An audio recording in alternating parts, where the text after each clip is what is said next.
we'd like to thank our Patreon donors. So this time, thanks to Lindsay, Lacey, Kim, and Sandra. And we'd like to give an extra special thanks to Sydney, Aaron, and Olivia. I don't know if you know this, but Sydney, Aaron, and Olivia were always the first to be chosen when it came time to break up into teams in gym class. My God, I didn't know we had those kind of people for fans. I know. They are top shelf fans.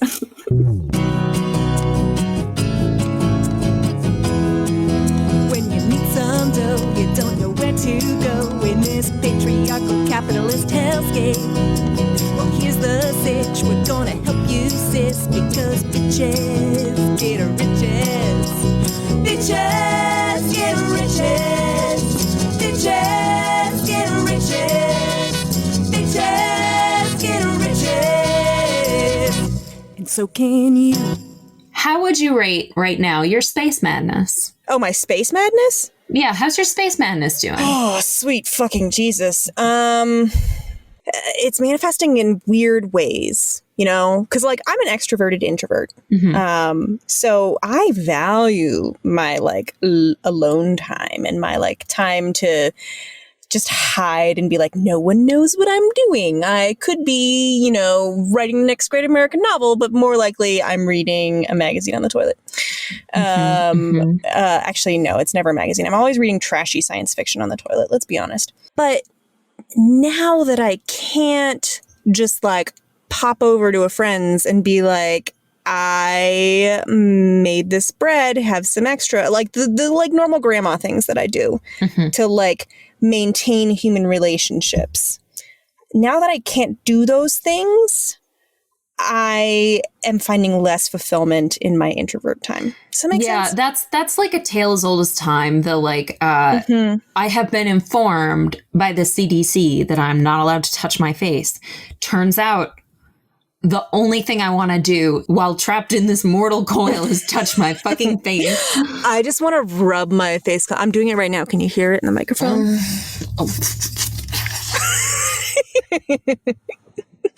Yes, I just want to rub my face. I just want to shake hands with people. I just want to cough into the air without covering it with anything. Like I want to like thrust my arms behind me and push my chest out and just be like, like into the middle of the street. I just want that for myself. You know what?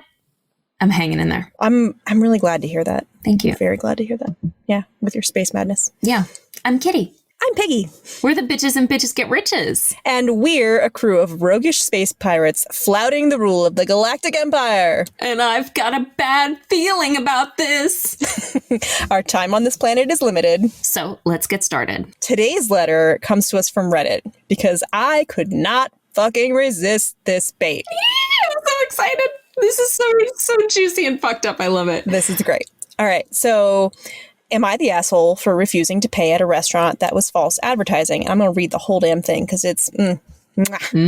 So my girlfriend, her 27, me 28, wants to go to this fancy new restaurant in this city that she's heard good things about.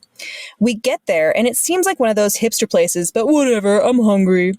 I look at the menu and this place is crazy expensive. Like every dish is more than $15 to $20 and half the ingredients I've never heard of. I order the bison steak, $26, and my girlfriend orders some weird pasta, noki, I think, $18. And I want to just take a moment to say he spells noki N-O-K-I. This is, of course, the Italian word gnocchi, aka potato pasta, which is spelled G-N-O-C-C-I. All right. Very important. These were listed as entrees on the menu. All caps entrees. Mind you, with drinks plus tip, this is going to come out to over $60, which is already ridiculous for dinner for two people. Oh my God. So anyway, we order as we are starving. My steak arrives and I'm shocked. It's like 6 small pieces of sliced steak with some weird sauce on the side and a small handful of salad. I joke to the waiter, "Where's the rest of my steak?" And he explains they serve smaller portions at this restaurant because they focus on getting the highest quality ingredients. I don't care if this bison was blessed by the Pope himself. It's absurd to charge that much for a small bit of steak. When I go to restaurants, I expect an entree to fill me up and be enough for leftovers.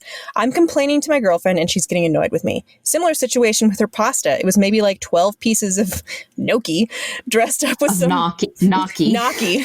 Dressed up with some frou-frou bullshit. Granted, the food was pretty good, but I cannot get over how tiny these portions are. I'm a big guy and I like to eat. What can I say? When the waiter comes back, I inform him we're not going to pay for our meal and that they are falsely advertising entrees that barely qualify as a light snack. My girlfriend is begging me to stop, but that's where we're different. I don't let businesses push me around and rip me off. Oh my God. A manager comes and apologizes, but asks us to leave. I don't end up paying as they realized I called them out on their bullshit. My girlfriend is silent the entire time on the way back. I'm still hungry, so I drive through McDonald's and get a burger, and when I did that, she asked to be dropped off at her place. It's now the next day, and I'm starting to think I didn't handle the situation as well as I could have. I could have probably just asked for a discount. My girlfriend hasn't responded to my text, so I'm starting to think I'm the asshole. Am I the asshole? Kitty, is he the asshole? I want you to know how long ago I read this and how quickly I hit the email this to yourself button because I just knew that one day we would be living in a world where you and I were at the 88% threshold of full space madness, and we would just need a question that was liberatingly allowing us to just come down real hard on an anonymous internet individual. I want to say right off the bat, it's going to be hard not to come off as classist in my answer to this. How so? But fuck this guy. Well, so the whole $60 is too much for a dinner for two, and I'm like, have you ever been to a nice restaurant? Because $60 with drinks? Holy shit, that's a steal. Oh, it's a steal. So I kind of had this experience of growing up in a very rural part of the country. Most of your options for dining out are fast food, which are designed to be as cheap as possible. Mm-hmm. And then, within a year of going to school, I remember going to visit friends in New York City. They were like, oh, don't worry about the cost of things, because they knew I was a little bit stressed about the price of the trip. And they were like, don't worry, we know some really cheap places to eat. So they took me to their really cheap places to eat, and I got an omelet. The omelet cost me $18. I was not thrilled about that. I was not happy about that. And so part of this is I don't even think it has quite so much to do with class as it does just relative prices for things in your area. It's a cultural misunderstanding. Yeah. I don't go out to eat very often, but when I do, I will not go to a chain. I will go to a highly rated restaurant, a frou-frou hipster joint, to use this person's language. Yeah, you fucking frou-frou hipster. Exactly. It's good that you're apologizing for being classist. You frou-frou fucking hipster. Frou-frou fucking hipster. So to me, getting gnocchi and some steak with quote unquote some weird sauce on the side and a small handful of salad, that doesn't sound unusual. Some weird sauce means it wasn't ketchup. Yeah, it wasn't ketchup or mayonnaise or ranch. It wasn't ranch. How dare you call out ranch like this? Listen, I feel personally attacked. I'm from a flyover state. You should. Here's the thing. When I moved out west, I met people from many of the flyover states, and anytime we went out to eat, they all asked for a side of ranch with whatever it is they were eating. It doesn't matter.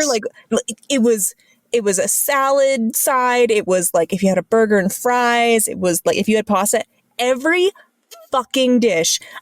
Can I get a side of ranch with that? No, shh. Listen, if you're from the Midwest, asking for a side of ranch, a pot of ranch on the side of your meal, that is like asking for pepper, or maybe for you, being of the Italian persuasion, asking for some olive oil with your bread. Okay. Can you imagine if someone was like, oh, why would you want olive oil? Don't you want butter? And I'd be like, no, you Philistine. We're really dancing around the question here, which is this person the asshole? Yes, you're the asshole. Yes. If you stiff a dining establishment after eating there, you're an asshole. Unless there's like a whole family of cockroaches in your food. Yes, you're the asshole I here. hope it's a full intact nuclear family. Yes, they look like the sticker family on the back of a minivan, like that level of intact, like roach family in your food. A whole family of cockroaches, which you discovered on the final bite. To me, Yes. like, this is a big thing when you're asking for a refund.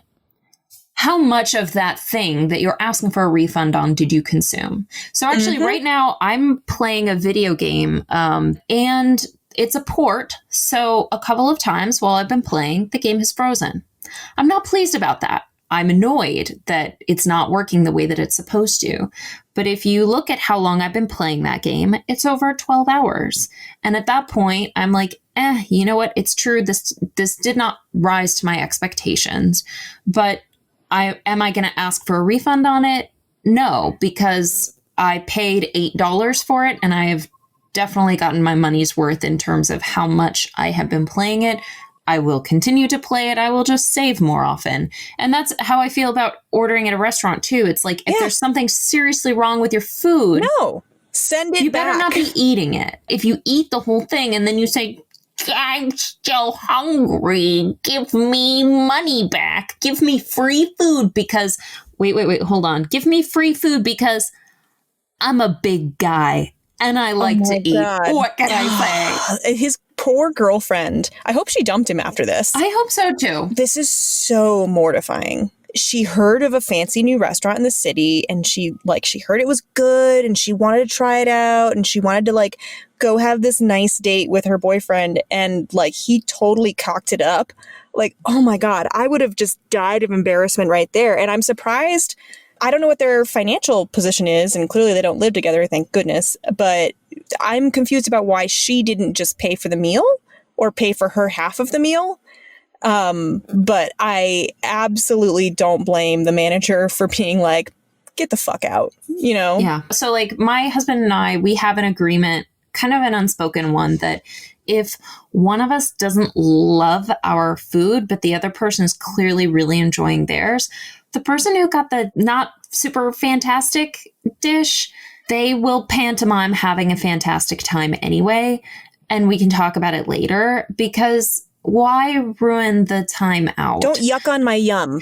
Yes, don't yuck my yum is a great advice to live by. So what is the appropriate way to handle being dissatisfied with the food that you're served at a restaurant? If the food that you get is wrong, like an incorrect order, or if it's burned, or if it's raw, or there's, as Gordon Ramsay would say, roar. Like then obviously, yes, like say something, send the food back. Now, let's talk about, what do you do if you're at a restaurant and there's kind of something more subjectively that you don't love about the food? What do you do in those instances when it's like, this isn't inedible, but I don't love this? I mean, I personally would not send it back in that case. Like, I value new experiences, especially of the gustatory nature. So I personally would try it and be like, well, that was an interesting experience, and then pay for my fucking experience. And then if I'm still hungry, there's a box of Girl Scout cookies in the cabinet when I get home. I agree 1000%. I think like the whole point of going to restaurants is novelty. Yeah. And it means that you may not get the exact same experience that you hope that you get every single time, but Exactly. I feel like what's the purpose of going to a restaurant, right? You and I, we both cook, and we're frugal people, so probably 95% of the time I'm cooking at home. When I go out to a restaurant, I don't want to eat something that I could cook at home. I want the 6 smaller pieces of meat with quote unquote some weird sauce on the side, because that weird sauce is why I'm eating it. Yes. You know, I want to try something new. And for his poor girlfriend, like, she clearly was interested in trying this experience out, and he fucking ruined it for her because he couldn't step outside of his comfort zone. I do think it's kind of telling that where he went afterwards was McDonald's. And no shade on McDonald's. I love me an Egg McMuffin when I'm in an airport. hell yeah. Oh, they are my preferred airport food. Exactly. Like, and fries. Their fries are drugs, are legal drugs. Hashtag beef tallow for life. But the thing is that when you go to get fast food, one of the good things about fast food is that it's cheap. The other is that it's fast. And the third is that it's extremely consistent. The McDonald's fries you get in Toledo are the same as they are in Little Rock, and they're the same as they are in New York City, and they're the same as they are maybe not in Japan, but you know, to sort of psychoanalyze this dude, I think they're going to restaurants for very different reasons. And when I say fucking dump him, like dump this dude, I say that for a lot of reasons. Already. I think being shitty to service people merits dumping. I think that like his attitude is fucking annoying, and I would not personally truck with it. God, no. Setting all of that aside, I do see very differing priorities here, which is that she's wanting to go and explore something brand new. And he has this kind of like, I'm extremely annoyed that I went somewhere new and then got a novel new experience. Like, yes, how dare you? Like, how dare you take me to a quote unquote fancy new place in the city and then give me fancy new city food? Like, how dare you give me what I should have expected? But more, I think you were like on the right track when you were saying like, they just have different values. I will quote the TV classic Dexter, love and happiness is wanting the same things out of life, because I absolutely agree with that. Like, my spouse and I don't have the same interests across the board. We aren't 100% the same in every way. But when it comes down to our core values and like where we want to be in 60 years, we agree 1000%. That does help a lot. I think there's one last thing that I feel the need to hang a little Christmas candle upon. Oh, please do. The phrase false advertising. Yes, I'm glad you brought that up. That makes me think of a sort of male Karen. You think that there are these kind of magic words that you can say that will make service people tremble. I demand to speak to a manager. And then just like everyone is blasted backward by like a brilliant flash of light as you've spoken the magic words. Yes, we can now change all policies, abandon all past protocol to rearrange the world so that it works in your favor. And I think false advertising, he also sort of expected this blinding flash of light where it was like, no, please don't. The implicit threat with false advertising is that I'm gonna sue you. And this sort of like authoritarian streak of like, this service person has done their job. I placed an order with him. He brought me the correct order. I'm sure he refreshed your water and your bread or whatever as you were dining at this fine establishment. That sounds like a place I would love to eat.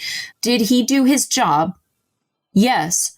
So are you going to pay him? Or are you going to try to stiff him? And I think this is ultimately what a lot of that sort of Karen behavior boils down to is, are you attempting to hold responsible the person who symbolically in your head is most closely associated with the perceived grievance, like, say, the person who is serving you the food or the person who is standing behind the counter at customer service? Or are you going to think more deeply about who has power in this situation to change policies? Who sets the portion sizing here? Is it this server?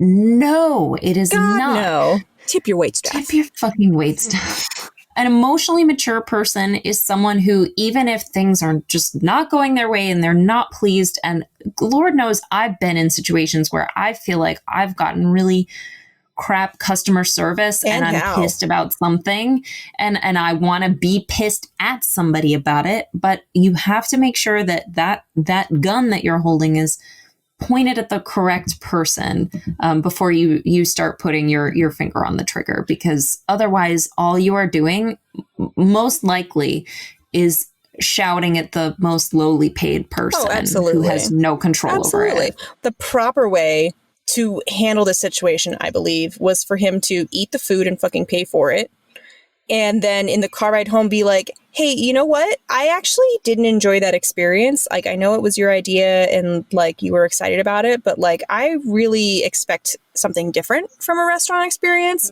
Like, I'd prefer that next time you want to try a restaurant like that, like take one of your friends instead. And like, I want to go do something else. Now, by the way, let's stop at McDonald's because I'm still hungry. If big portion sizes are something that you value, that's something that this guy should know that about himself at this point. And he should kind of, the lesson that he should take away from this isn't like, oh, instead of demanding free food, should I have just demanded discount food? Like, wrong impulse, my dude. Like, you need to think about this in terms of, I am a really difficult person when I'm hungry. I get really angry. Oh, he was totally hangry. And I get very flummoxed when I'm given too little food. So you know what? In the future, like, if my girl wants to go somewhere nice, I'm going to research it beforehand to make sure the portion sizes are up to my big guy likes to eat standards. And maybe have a snack beforehand. That's something you need. And listen, pregame it. Eat some fucking pretzels. God damn it. We're going somewhere nice. Pack a power bar. Are you good with that? I'm good with that. Listeners, if there's a question you'd like for us to answer, go to bitchesgetriches.com and click Ask the Bitches. There's only one way to guarantee that we'll answer your question, and that's to become a Patreon donor. If you like what we do and you want us to keep going, please become a Patreon donor and support us with whatever donation amount you are comfortable with. We don't need a lot. A small donation's just fine. And we also have a merch store where you can buy t-shirts and printable worksheets and more. Finally, there are some free things you can do to say thanks. Please rate and review us on iTunes, Spotify, Google Play, whatever you use. It bumps us up on the charts and makes us easier to find. You can follow us on Twitter, Tumblr, Instagram, and Pinterest, and subscribe to our articles so you never miss a new one. You can do all of that at bitchesgetriches.com. Hey, is there anything else they should know? Yeah, I made dog treats, and I used a little cookie cutter that's shaped like a bone, but I think it got warped in the last few times that it has gone through the dishwasher because, I just made like 45 tiny little dicks. I knew where that was going as soon as you said they got warped. Yeah. Good to know. Bitches out.